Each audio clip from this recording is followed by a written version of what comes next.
Hello बच्चों, आज के इस वीडियो में हम पढ़ने वाले हैं मोलरता तथा मोललता में अंतर, difference between molarity and molality.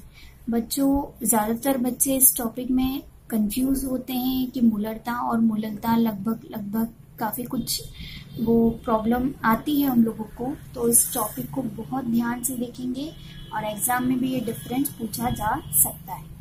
तो चलिए स्टार्ट करते हैं। मोलैरिटी, मोलैलिटी, मोलरता तथा मोललता में अंतर। तो भाई मोलरता की अगर हम बात करें तो इसकी परिभाषा देखें। 1 लीटर विलियन में उपस्थित विलय के मोलों की संख्या क्या कहलाती है? मोलरता कहलाती है। अगर हम मोललता की बात करें तो यहां लिखेंगे 1 किलोग्राम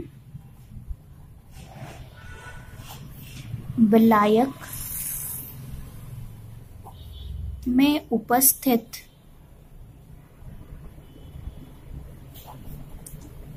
विलय के मोलों की संख्या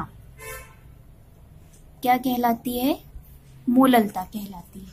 अब बच्चों आप यहाँ ध्यान से देखें, यहाँ पर क्या लिखा है? विलियन। 1 लीटर विलियन की बात कर रहे हैं और यहाँ पर किसकी बात कर रहे हैं? विलायक। तो यहाँ पर बच्चे बहुत ज्यादा गड़बड़ करते हैं, तो इसे ध्यान से देखिएगा, ठीक है। फिर फर्स्ट डिफरेंस हो गया। सेकेंड, यहाँ लीटर की बात कर रहे हैं या किलोग्राम की, तो यहाँ आयतन पर निर्भर करती है।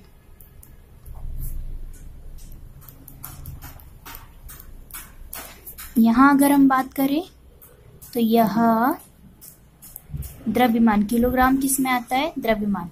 द्रव्यमान पर निर्भर करती है। क्लियर हुआ? चलिए थर्ड डिफरेंस बहुत ही आसान है। मोलैरिटी को, मोलरता को हम कैपिटल M से व्यक्त करते हैं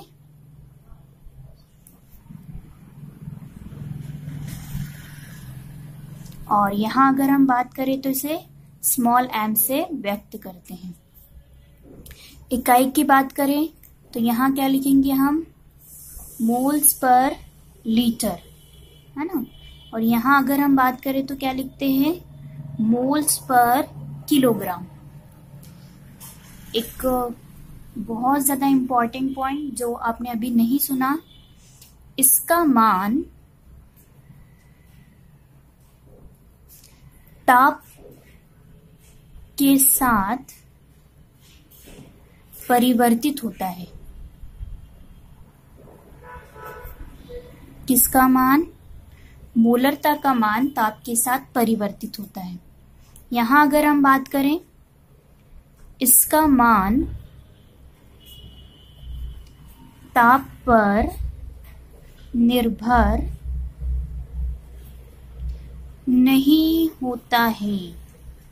पॉइंट टू बी नोटेड। क्या लिखा है? इसका मान ताप के साथ परिवर्तित होता है, इसका मान ताप पर निर्भर नहीं होता है। तो यहाँ ऐसा क्यों है वो तो हम बात करेंगे। तो ये आपके यहाँ पे 5 डिफरेंस तैयार हो चुके हैं। चलिए अब इस 5 डिफरेंस के बाद हम बात करेंगे कि क्यों मोलरता का मान ताप के साथ परिवर्तित होता है। देखिए बच्चों, इस फॉर्मूले के हिसाब से बात करें, मोलरता का जो फॉर्मूला होता है वो क्या होता है? विलय के मोलों की संख्या बटे में विलियन का आयतन लीटर में। यहाँ किसकी बात हो रही है? आयतन की। और आपको पता होगा कि जो तापमान होता है अगर वो बढ़ता है तो फिर आयतन भी क्या होगा? बढ़ेगा, है ना। जैसे आप एक तपेली में दूध लीजिए और उसको गर्म करिए। जब आप गर्म करोगे तो धीरे धीरे ये जो दूध होगा इस कंटेनर के अंदर, उसका आयतन क्या होगा? बढ़ते जाएगा। गैस को आप स्लो डाउन करोगे तो फिर आयतन भी क्या होगा? कम होगा। तो ताप को अगर कम करोगे तो आयतन भी क्या होगा, कम होगा। चूंकि मोलरता और आयतन व्युत्क्रमानुपाती है ना। अगर विलयन का आयतन बढ़ेगा तो मोलरता कम होगा। जब ये एक दूसरे के व्युत्क्रमानुपाती हैं तो मोलरता जो होगी वो तापमान के साथ बढ़ेगी और घटेगी, या यूं कहें जो मोलरता होती है वो तापमान के व्युत्क्रमानुपाती होती है। अगर ताप बढ़ेगा तो मोलरता कम होगी, अगर ताप घटेगा तो मोलरता भी घटेगी, मोलरता बढ़ेगी। तो ये यहाँ पर इसलिए लिखा है कि इसका जो मान होता है मोलरता का ताप के साथ परिवर्तित होता है।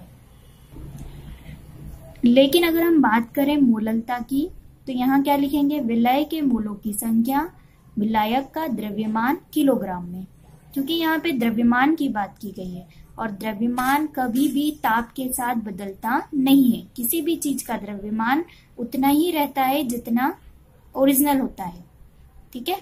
तो यहाँ पर मोललता का मान ताप पर निर्भर नहीं होता है और इसका मान ताप के साथ परिवर्तित होता है। अच्छा, अगर सांद्रता को व्यक्त करने के लिए इन दोनों में से प्राथमिकता किसको दी जाती है, मोललता को ही दी जाती है, क्योंकि इसकी जो वैल्यू होगी ना वो तापमान के साथ परिवर्तित नहीं होगी। तो कोई भी होगा तो ऐसी चीज को यूज करेगा जो मतलब उसको आसान लगे, क्योंकि मोललता में तापमान का कोई असर नहीं होता है। तो कैलकुलेशन में मोललता का इस्तेमाल किया जाता है, किसकी प्लेस पर, मोलरता। ये क्वेश्चन आता है, क्या क्वेश्चन बनेगा कि सांद्रता को व्यक्त करने के लिए मोललता को प्राथमिकता दी जाती है, मोलरता को नहीं। तो आप बताएंगे क्योंकि ये तापमान के साथ परिवर्तित नहीं होती है। आई होप आपको समझ में आया हो। चलिए।